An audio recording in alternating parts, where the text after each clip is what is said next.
by the story they were attending to and said, my gosh, this really makes me really engaged with what I'm thinking about. I'm very moved by this right now.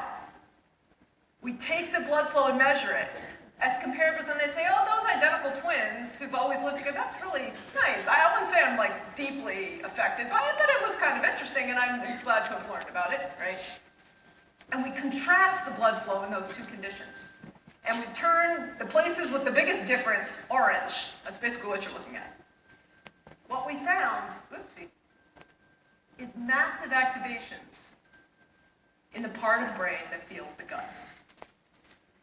You are literally playing out the subjective interpretation, the meaning of your experienced learning and whether it matters to you, and by the way, whether your brain will remember it, on the substrate of your sort of psychological gut. At this late stage in our evolution, we literally are reusing and repurposing the same brain systems that control your digestion to control how you feel about what you're engaging with in the world.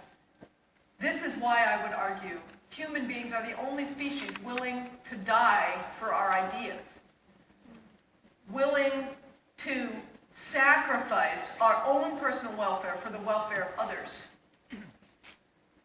Because the feeling of our own physical survival is co-opted and repurposed to become the feeling of our own psychological self. And that is the legacy of your work. That is why meaningful educational experiences for all children are so critical to who they become.